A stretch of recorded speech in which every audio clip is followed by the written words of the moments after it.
Happy New Year, everyone. It is Wednesday. It is 8 p.m. January the 3rd, 2018. A brand new year. Good to see you.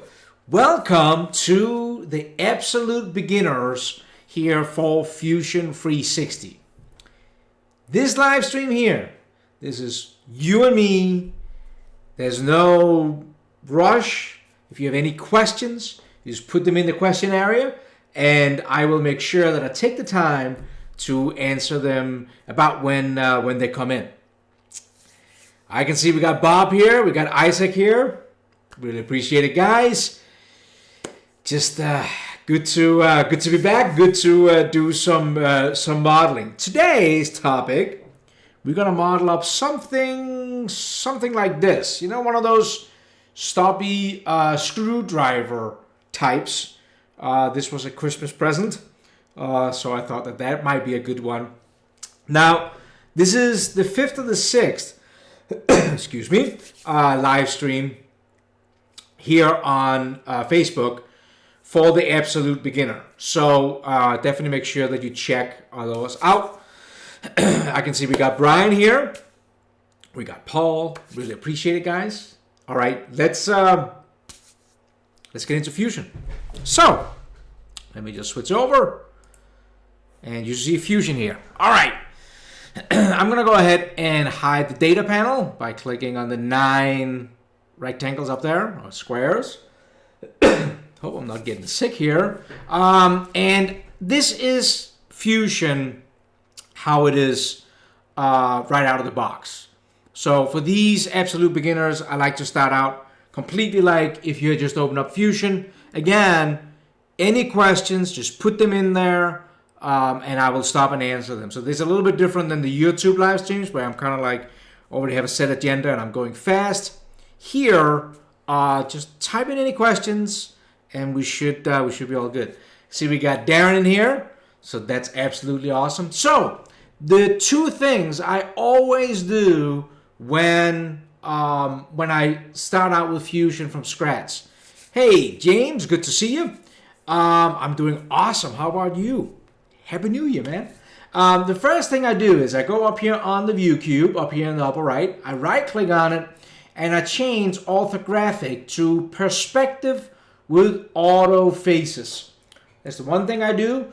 I've done live streams on this, so if you want to know more. The other thing I do is I go down to the bottom down here. I think people have a tendency to kind of forget about these different options down here. And I click on the one that looks like a grid, and I turn off layout grid, and normally also snap to grid. I normally don't like those options. That's all I do to a installation of Fusion 360. So if you're wondering why mine looks a little bit different, that is why. All right, so don't forget, Absolute Beginner. It's just you and I, man. If you got any questions, throw them in the chat area. We'll attack them. So, topic today. Let's model up a screwdriver. So, in the previous Absolute Beginners on Facebook, we have used fairly basic commands. We're going to do that today too, but we're going to introduce a couple of new ones because, hey, why not, right? Now, we are going to do what I've done in the past, and that is using this insert canvas type up here. This is really helpful if you're modeling something up like a screwdriver, like most things, where you don't have maybe all the dimensions written down. Like if you had a 2D print from a customer, might be a little bit different. But I'm going to click on that.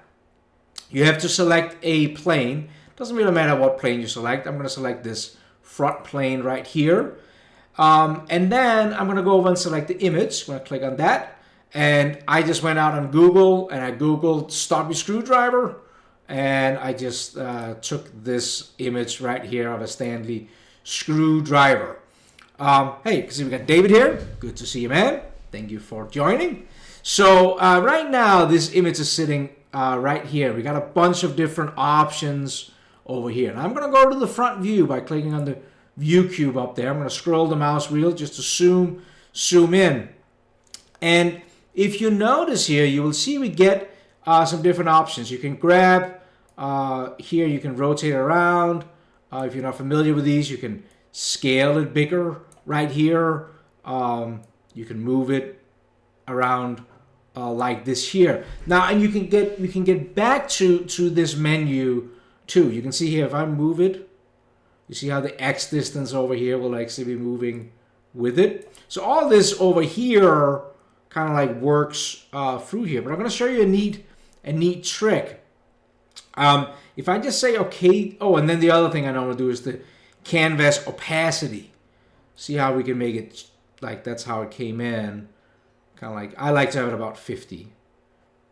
Just that's a preference. You do whatever you want. I'm going to hit OK for a second. When I do that, we kind of like have this picture here.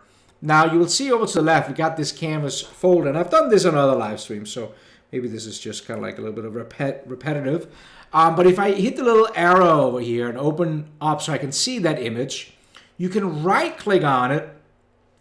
And when you do that, you can either select Edit Canvas, what will bring us right into that menu we were in. Kind of boring. But if I right click on it again, there's an option called Calibrate. And if I do that, you will see my mouse cursor right now looks a tiny bit different. It kind of like have a crosshair on it. Now, if I go down and kind of like, and you know, remember that this screwdriver is just a pixeled image, right? There's nothing to measure on it. It's just literally like made out of pixels. But if I kind of like go in here and left click once, I get a little green arrow, and go over and click on the overall length of it, click once, I actually get a kind of a measurement that I can now scale the model. So I can type in 100, I don't know, how long is one of these? They're probably actually, I should probably have, should I have checked that before I got on? How long is one of these? Wow, they are actually about right, exactly 100. 98, we call that 100 where I'm from. So we can type in 100 here and hit OK. And well, you will see that the image just blows up. But of course, that's because we just scaled it up. So I'm going to hold the scroll back with the middle mouse button, kind of like get it back to so we can kind of see it here. But now there is 100mm distance on this little stubby screwdriver.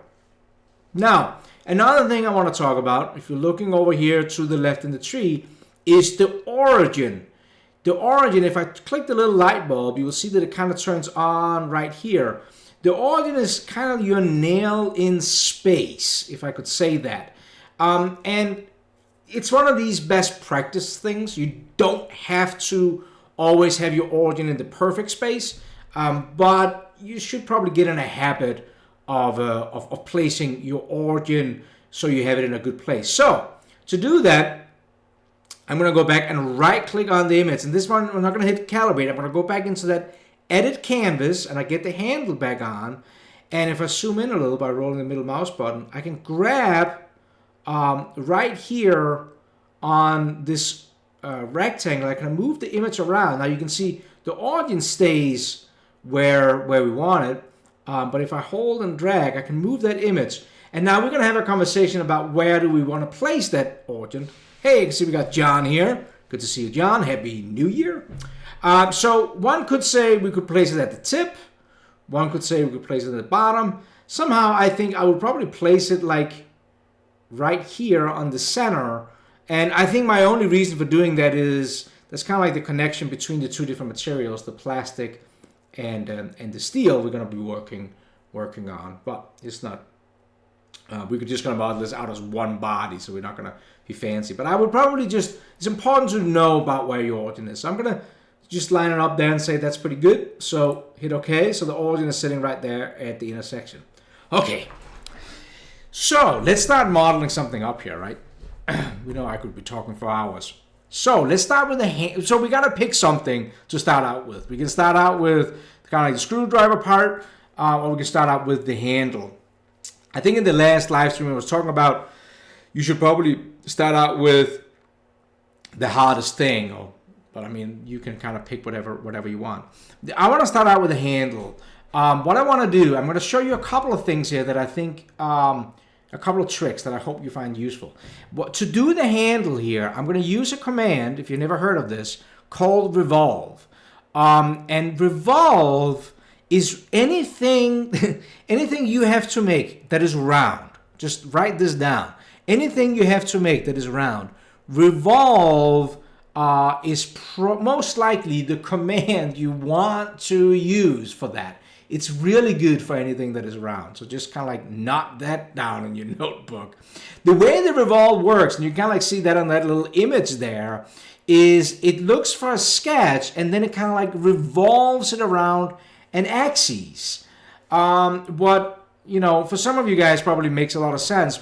Honestly, when I started out, I was kind of like struggling a little bit about this. But think about it like this. We will draw up half and then we will roll it around an axis. So to do that, I'm going to, of course, still do 2D sketches, just like we always do. So I'm going to first sketch up, and then I'm going to go up and use that revolve command. So just to help starting out the easiest, I'm going to create a line. So I'm going to hit the line command up here, and I'm going to snap that into our, well, first I should like start a sketch, right? Click a sketch and select this plane. There we go. Now we get the sketch dialog box.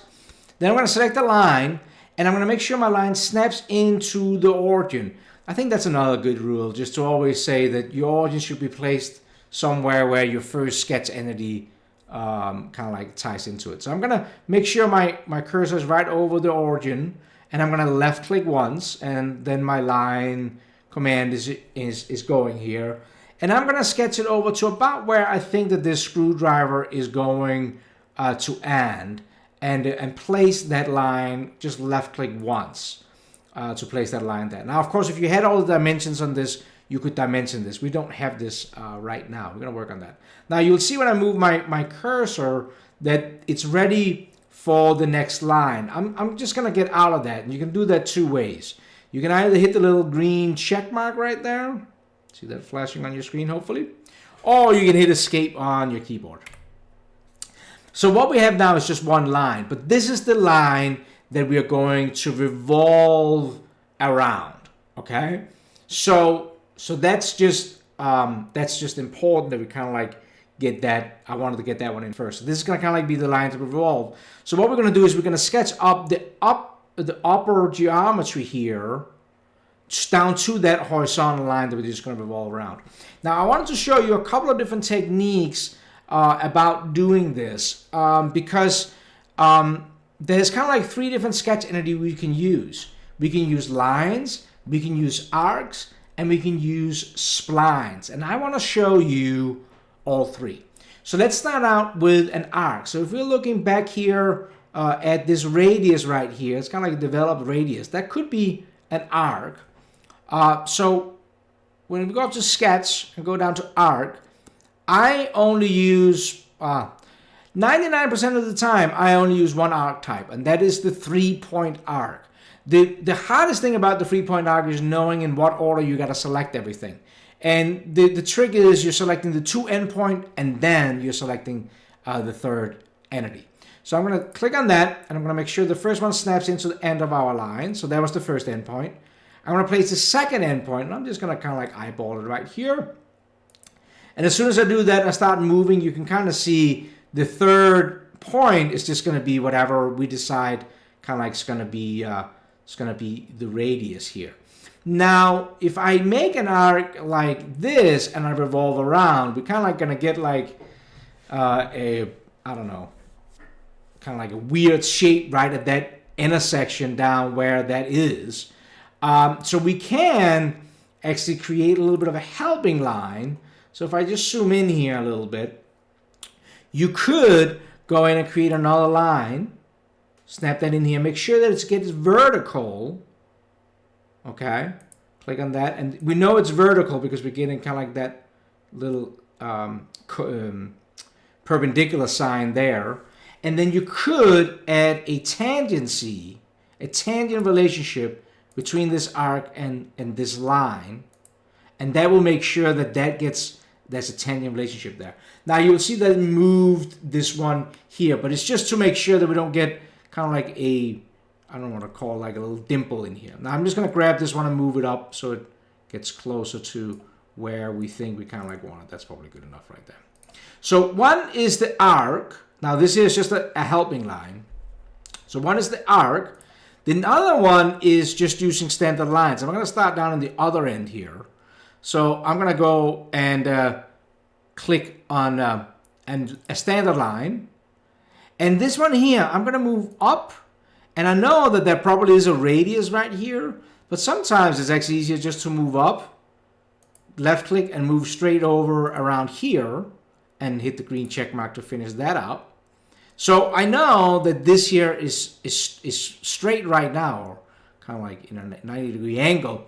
You could do a couple of different things. I'm just going to hit escape to get out of the... See how on my cursor right now, you can see how we have the line command?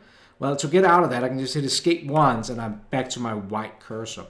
We could, at this point, go down and in the sketch dialog and just select the fillet. And we could place a fillet right here that we then could dimension to. Might be actually okay. And we kind of like got that area there. Now the last thing I'm going to do to this one is I'm going to show you the spline tool. And we're going to kind of like make the rest of the shape. Now the spline tool also lives down in the sketch dialog. The biggest mistake I've seen people do is they think that they got it. The more spline points they get, the more accurate. So what many people will do is they will go in here and just kind of like start placing points. Like multiple points like this to try to be as accurate as they can. And you can see that this just looks horrid. I'm just going to undo that up here on the top here. What you should do is place a spline point at each transition between the two shapes. So I'm going to have the first one here when I'm starting this one. Now the next one's going to be right about where that one arc swoops over to the other arc. And then the last one's going to be the connecting one. I'm going to click on that one and then hit the green check mark. Now we don't get the shape we want, but what you will see we get is these spline handles.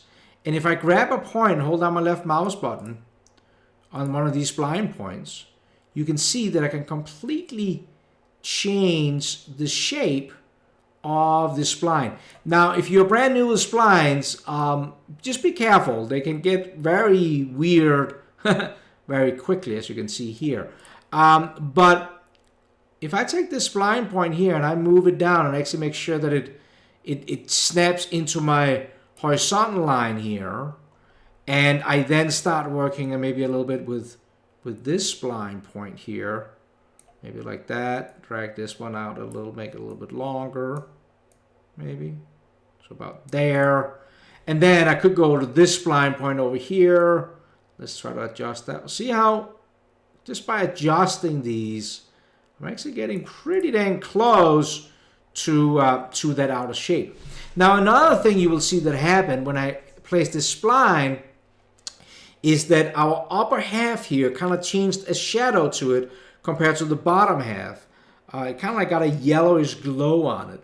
And that tells us that this has now been fully defined. So now, I know it was a lot of steps, but now we have kind of like sketched up this upper half for this. So let's try to go ahead and use that, that revolve. So I'm going to go up here and hit revolve. And it looks first for the profile. What is that upper half? So we're going to click on that, just in here, so it turns blue. And then we can select the axes and select right here for that first line we created. And we kind of see we're getting as a preview here. Now I'm going to hit OK and zoom out a little. Now, because I have this canvas on, it can maybe be a little bit hard to see. So let me just turn that off.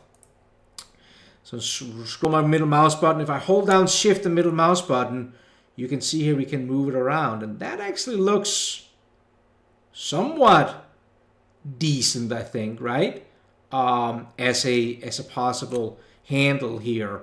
Now, I am going to turn my canvas back on. And I'm actually going to go back into the sketch that we did. So I'm going to, this down here in the history. So I'm going to click on the sketch. I'm going to right click and click Edit Sketch. and we are back to where we were before. Now I just want to roll back a few steps. You saw here how I added a tangency with this line. Now if I just, for the heck of it, delete that tangency, I could even delete that helping line I created. And let's go over here and maybe just grab a corner here and see if we can make it look a little different. See how now this is not tangent down here anymore.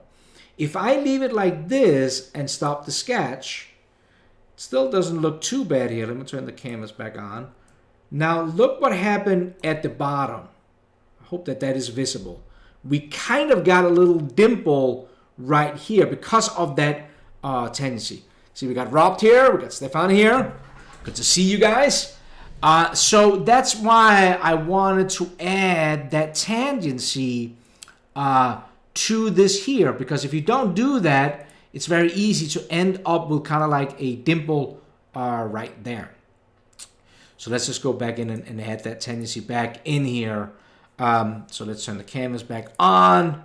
And the way I did it was I just created a helping line. I'm really not using this line for anything other than to be able to create a tangency between this line and this arc here, right?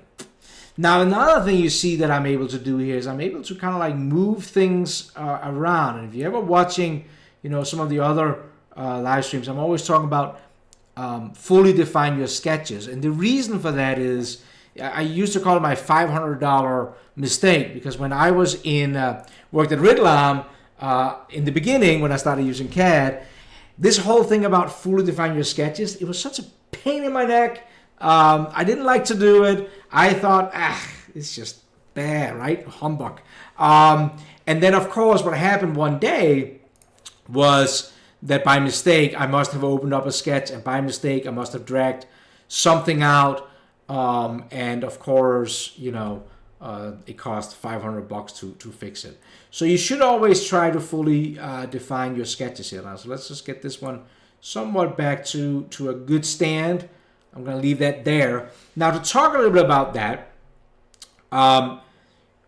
D on your keyboard gives you the dimension tool, and you can start dimensioning certain of these things and waiting for them to change color to black, except the spline.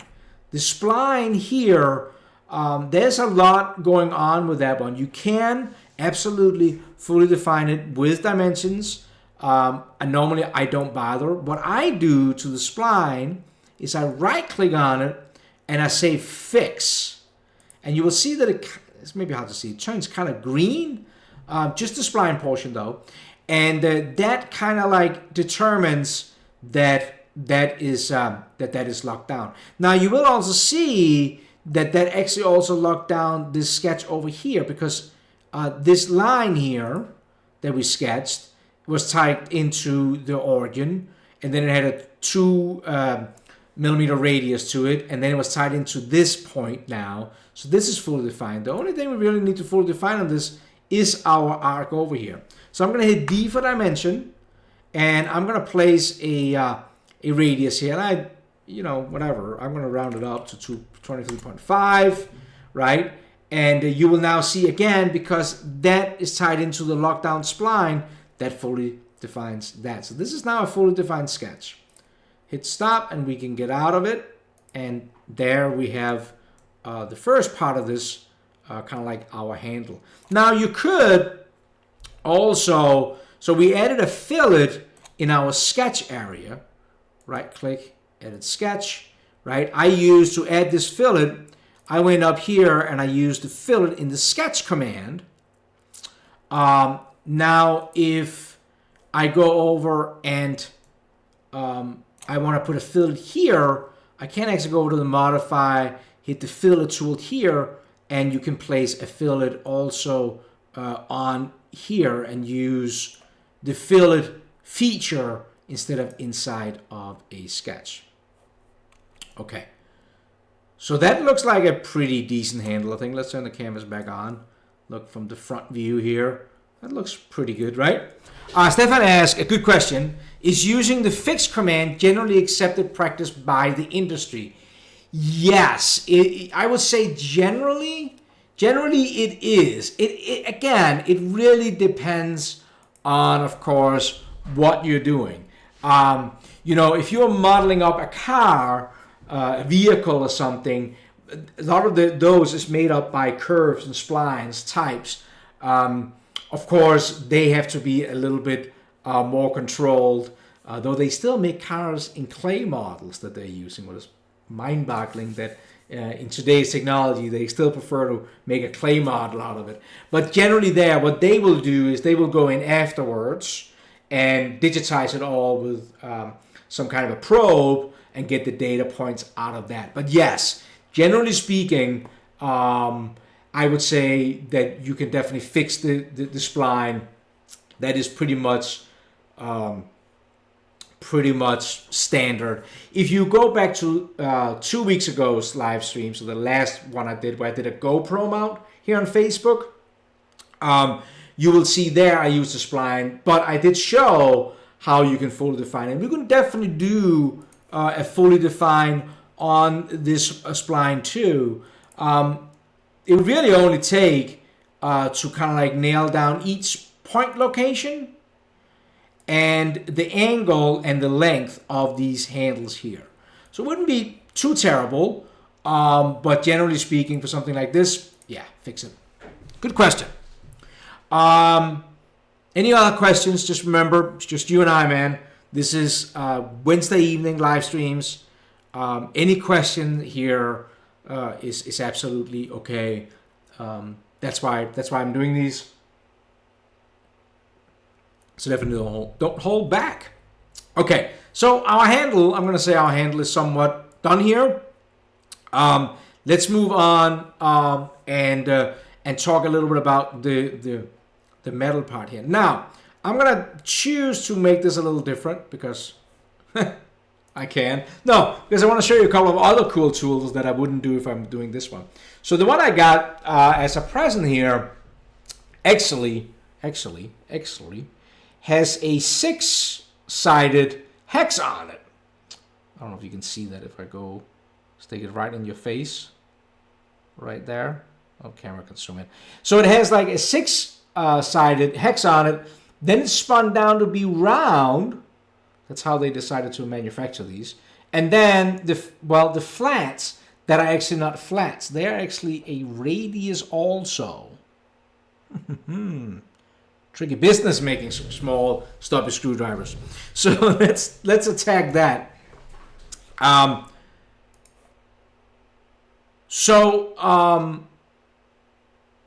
says, we got a couple of questions here. Once a spline is fixed, can it still be manipulated?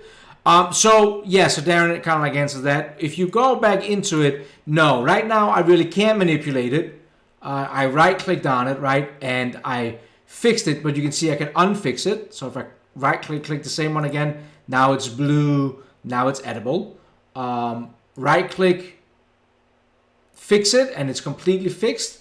Like Darren says, if I select a point, right-click, and unfix that. No, I think it's just unfix. I think it is just either it's totally fixed. I don't think you can do specific points. Maybe.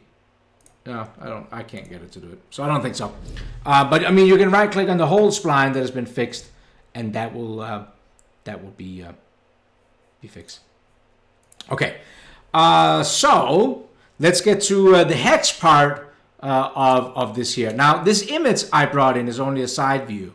So as soon as we look, right, so as we're looking at the top, then we can't really see anything. But that's okay. I really don't need this image for the rest.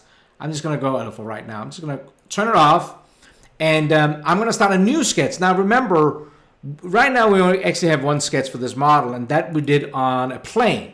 So whenever you are working inside of Fusion, you can either sketch on a plane or on a face. Now, the first sketch is always on a plane because there's nothing else to sketch on. But the second one here, we can actually use a face. So I'm going to open up a new sketch, and I'm going to select on that front face. It's going to go normal to, And you could, if you wanted to, start drawing up the hex, kind of like using lines like this, and fully define them. Well, it'll take you a little time, but you could do it. But you know me, I'm a little lazy when it comes to CAD and CAM. There is actually, if you go to the drop down, there is the polygon tool that will let us do that. So we can just select the center, move out, and now you can give it a diameter. You can move it around. Let's give it, I want to flat like that. And I'm going to make it, I don't know, 4 maybe. And that will give me a hexagon sketch right here. Now you will see I hit enter. You will see that it's still blue, what indicates to me that something is not tied down. Anytime you see something is blue, the easiest way is to move your cursor up on a corner or point, hold down the left mouse button, start dragging, and see if you can move something. That is the trick. So you can see here that yes, it's fall, but I actually didn't lock down the rotation of it. Now I can do that by going over here in the constraint area and say I want to do a horizontal / vertical. Now how this works is it will do either horizontal or vertical depending on what it's closest at. So if I select this icon right here and I select right here, it's closest to be horizontal, which means when I click on it, it will be horizontal. So that's just so you know that. If it was closer to be vertical, it will make it a vertical. But now you can see it's black, it's fully defined, we can now extrude it. So I'm going to hit Q on my keyboard, that's press pull. Select that area, and then I can start pulling that out there. Now, I suddenly notice I don't know how long it's going to be. So I'm going to just go up and turn my canvas on again. And if I hold down Shift middle mouse button, I can move around here, and we can maybe get an idea about how long we want to make it. Well, I want to make it about the length of the current screwdriver. So 40 millimeters. Looks like that might be about right. So I'm going to hit OK to that. And we kind of have that, that hex created. Let me turn the canvas off here. So now if I hold down the middle mouse button and Shift, you can kind of see what we're getting here. And this process that I'm using right now, where I kind of like extruded this out, is what I love to call the manufacturing process. And if you're like me, who come from manufacturing background, you're gonna love this. Model things up the way you would make it in the real world. That has been extremely helpful to me. So if we're looking at this hex here, you know, they probably did what we just did. They took like a long piece of hex out, then they spun down the diameter before they ground on the flats, or the curve here for the flats. So if you are thinking like that when you're modeling things up, it can many times make life a lot easier to just following the manufacturing process. So I did this knowing that I'm now going to make it round, a portion of it round. And I wanted to show this because I just like to, you know, especially if you're new. I know sometimes when you're new, it gets a little confusing. There's a lot of information. I don't blame you. But I just introduced you to the revolve command to do the handle. That was what we call, you know, a solid. We made a solid handle. We can also cut with the same commands. I wanted to show you that. So to do that, I am going to kind of like do a same command. I'm going to use the revolve, but instead of making kind of like a solid, I'm going to cut away with a solid. So what I'm going to do is I'm going to open another sketch on the same plane we used to do the handle, but it's sitting right in here. So I'm going to hit new sketch, right? This was the plane we used for the handle. I'm going to select the same sketch. And then what I'm going to do is I'm going to kind of like sketch the area that I want to remove. So I'm going to go up and click the line command, and I'm just going to snap in somewhere around here. I'm not going to worry about when or where. Just make sure I hit that vertical line. I'm going to sketch over a portion, and then I'm going to left click one more time, and then I'm going to sketch out the angle that I want, because there's a little bit of an angle lead out. And then I'm going to enclose this. Remember, sketches, we always want to enclose them. So I'm just going to sketch a line up, align over and kind of like close this thing up. Just like that there. And you see again how it changes kind of like the color right here of that because it's closed. Now I just need to fully define that. Now to fully define that, I'm going to use D for dimension. I probably want to control from the center of this out to this line here. That's probably the important one. So let's just make that 2.5. Then there's probably a length of the grind. So I can click here. So now I'm actually dimensioning what is important right now if you're going to measure this with the manufacturing drawing. Maybe an angle would be asked too. So I'm going to select the horizontal line and the angle here, and I will get the angle. I can also move it over here, so I can kind of like get it like this. So let's make it 15. Now I still get blue up here because I haven't defined that. So I'm also going to give that a dimension, though that this is not critical because it's kind of like out in air. I'm going to do it anyways. 12. So now what we have here, hit escape to get out of the dimension tool. Now what we have here is kind of like a sketch that goes down like this over here in an angle and up. Now let me just hold down shift middle mouse button and scroll around so you can kind of like see where that is sitting right there. So it's kind of like that area there. Now when I'm going to go over and click on the revolve, again it's looking for the profile. I can select that section that we want, what is kind of like that open area there. Then what do you want to roll around? Well, I want around the axes, and if you're looking at the origin, we have the red axes right there. We can select that. When we do this, you will see that because it sees that we are cutting, it shows over here cutting, it shows in red. So let's hit OK to this and see what we kind of got out of that. So we kind of got that there. Now, honestly, when I'm looking at it right now, it looks to be a little thin. Not a problem, right? Because we can always go in and change things. So if I go back to that sketch and hit edit, right click and hit edit sketch, I'm right back in where I was. What happens if I change this to maybe, I don't know, 3? Hit stop sketch. Now this got a little bit thicker, right? So just so you know that you have these options. Now, if I wanted this here not to have this section here, maybe right click, edit sketch. Maybe I don't let this 15 degrees goes up to this inner section here.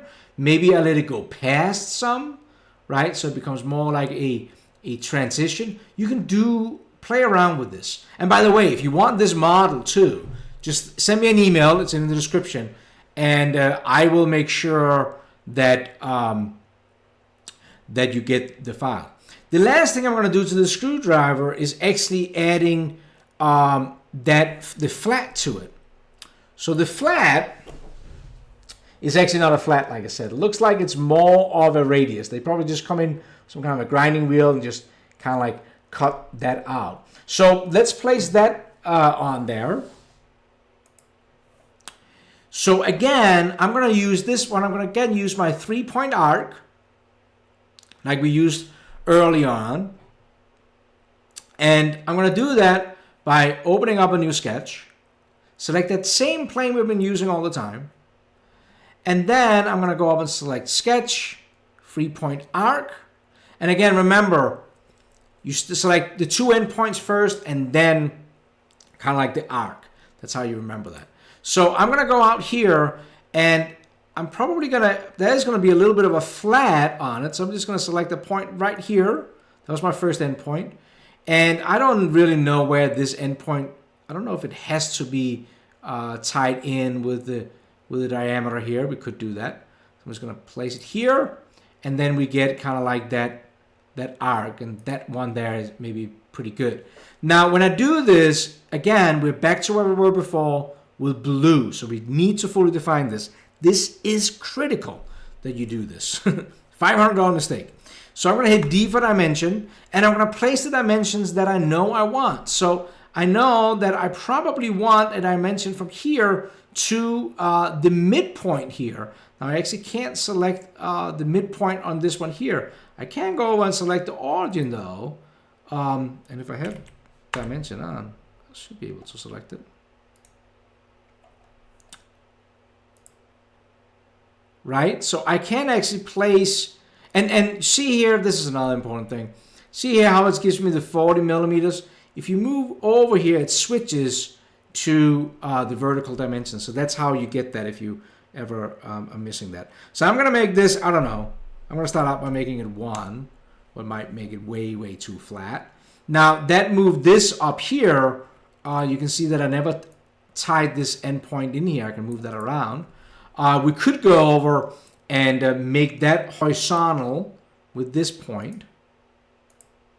Right, so now it's there. Now you will see that it still is blue, and you're thinking, why is it blue? Well, if I select on it, here you will see that we never defined maybe an overall length on it. So D for dimension, from here to here. Give that a some kind of a dimension, and now it's there. Now, what else are we missing? Why is this thing not fully defined? Well, it's actually giving us the center of it. So D for dimension, if we select the center, you can see here we can actually set the center point, because the center is all the way out here for this circle. So let's just make that maybe 17 radius. And now you will see that it turns black. That's what you are always looking for. Now again, when we're cutting, we want this to be an enclosed sketch. Right now we just have a line, right? So go back into the line tool and just draw up a line that goes over here so we can close this sketch off. And as soon as I do that, see how it changes colors. That's what you got to look for. Now the last dimension, I'm going to dimension this too. I'm just going to do it down to this point. It really doesn't matter. Okay.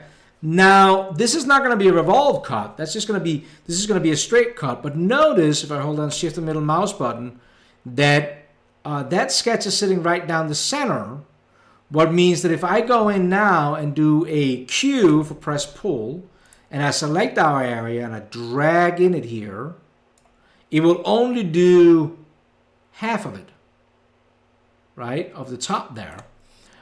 So be aware of all the different options that is over here. And I think as a new beginner, I think you have a tendency to just kind of like want to get something on the screen. We rush a little bit. Try to slow down and just kind of spend 5 minutes and see what some of these maybe will do.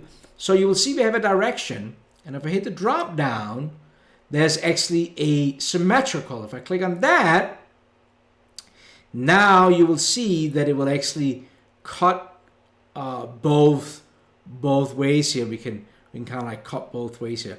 I'm just going to hit OK to this, and you will now kind of like see we have that portion right there. Of course, we need to have the same on the bottom. Now we could have sketched this whole sketch down on the bottom and done a copy of it. But what we can also do is we can go up to the create function, and we can mirror, select mirror under create, mirror, and it defaults to faces, but honestly, I always select features if I can. Select features.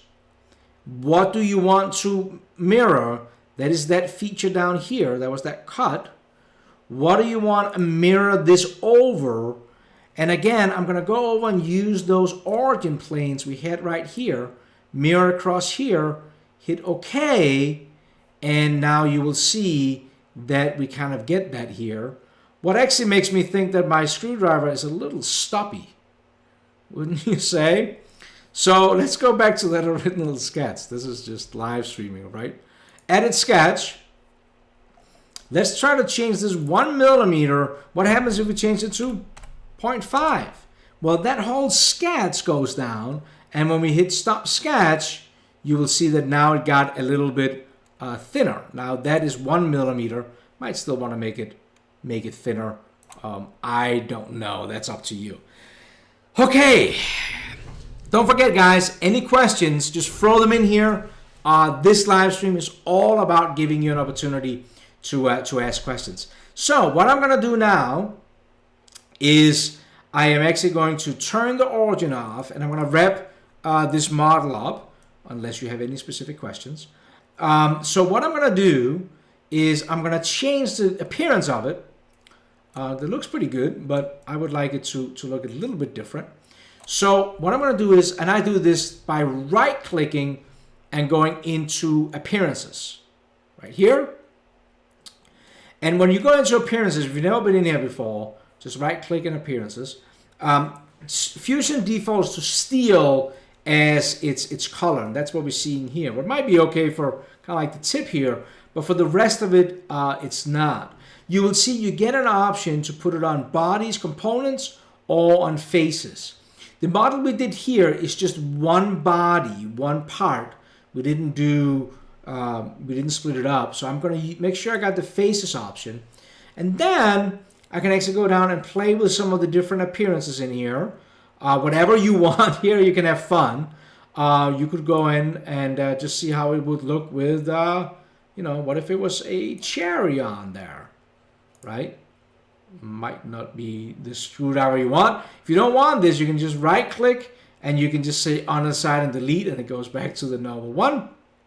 But maybe I'll go in here and say I want some kind of a plastic on here.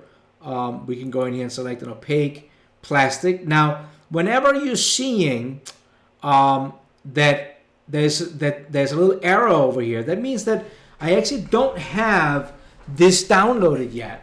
So Fusion don't send you all these materials because honestly, not everybody uses them.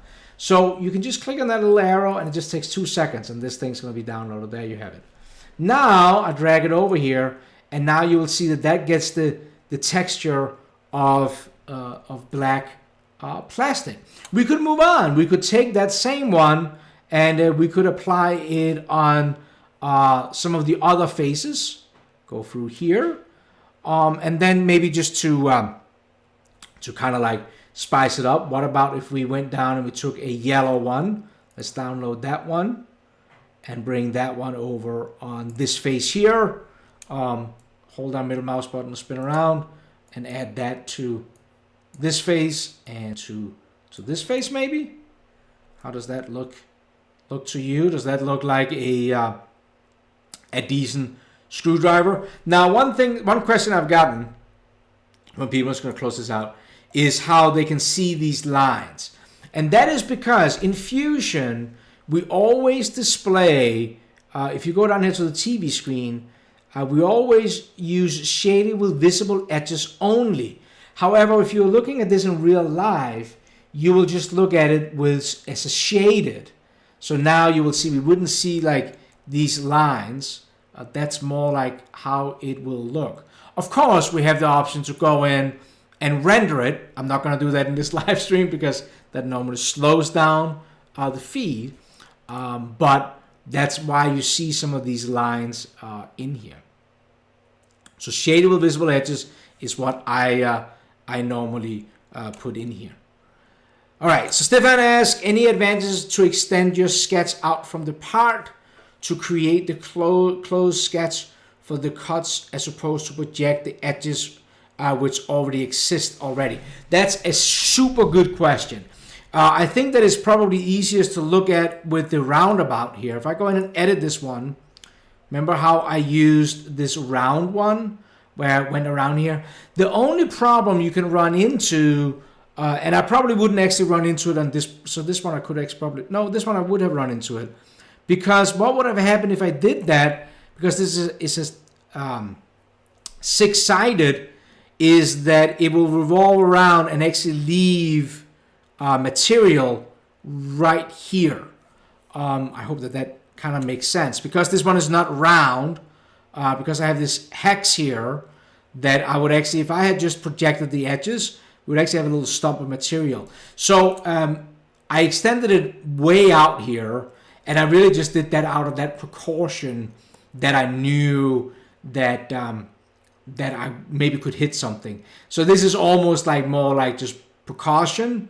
If this was a round piece, you could absolutely have have just projected the edges and went around. But again, because, let's look at it from the top, because if I had projected this edge and revolved circle around this edge, that would have been an arc that would have gone like this, and we have that piece. Good question, man. Bob asks, can the handle be knurled? Yes. Yes. So, oh, I love these questions. Yes and no. Yes, it can. Of course, you can do that.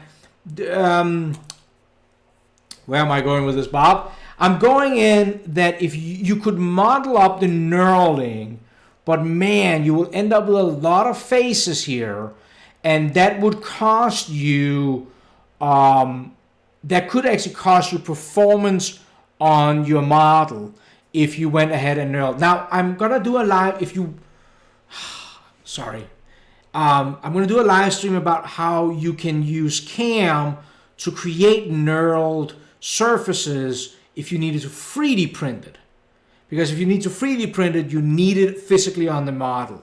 But in general CAD, you will not start cutting into this to create the real knurl, because it ends up being a lot of faces and it can actually slow your system down. Now, there's two ways around it. One is to go in, and if we go in here and we go back into our appearances, you will actually see that some of these different ones, like we have a textured plastic here. You have a textured polgar, regular, and skin. And you will actually see that there is also some other types. If you go into metal, you will see that in here, there is, I think if you're going into like aluminum maybe, you will see that there is some that is called anodized rough. And you will see that there's something like brushed linear, diamond plated. And the thing about these is that you would be able to turn, and I'm getting a little advanced right now, that's why I'm kind of like slowing down a little bit. You would be able to take a diamond plate, let me download it for a second, and let me just turn faces on and drag it onto this face.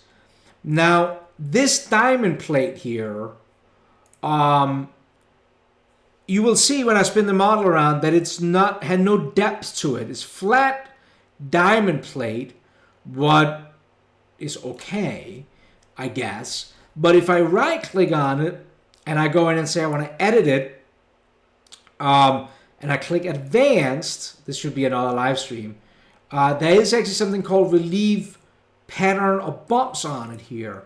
And what that means is that when you go into the rendering environment, then you can actually get the bumps to show up as if they look like that they were sticking up. Now, you can't do it in the normal view. You have to render it. So that's a little bit of a problem. But you could actually get this to look knurled by going in here and start messing around with the different roughness and the scaling of it and the bumps. The other option, and this is what, like, I'm just going to right click and unassign delete for a second and turn the, let's get the plastic back on. The other way, and this is like in manufacturing way, like in all the years I was at Ridlam, or also when I worked in Denmark as a mold maker there, anything that needed to be knurled in the 2D drawing, you will just leave a note there to the drawing saying surface needs to be knurled. Because knurls, at least knurls that I have ever used, don't have any like specific dimensions. It's normally something you do on a lathe. You have like a special tool for it, and you kind of like knurling it till you're like, ooh, that feels good. So no, you know, in a manufacturing world, I would just, if I was going to make this model, I would just leave a note on the 2D drawing that said surface to be knurled. That would take you 2 seconds, right? But if I was going to do it if I was going to do it as a 3D printed then, well, tune in. I think next week we're gonna do a little bit of live stream on YouTube on how you can apply toolpath and make it knurled so you can actually 3D print it. Cool. We got Joseph here. Good to see you, Joseph. So thank you for taking the time. So this was what I was planning on showing today, or showing this evening as we're coming up on the hour. I really hope that, you know, these live streams are useful for you, a little bit more relaxed. Any questions you have, just throw them in there, and we answer them.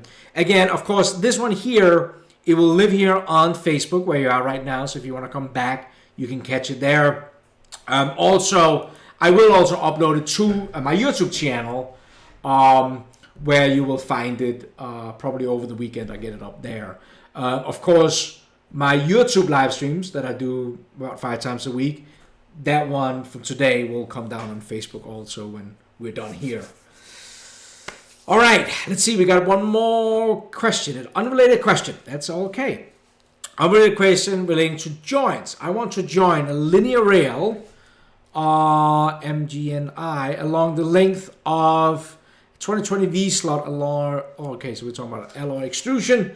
I want to center a rectangular linear rail on top of the surface, but the V-slot does not have a solid center to join. All right, man. Sharon, you know what?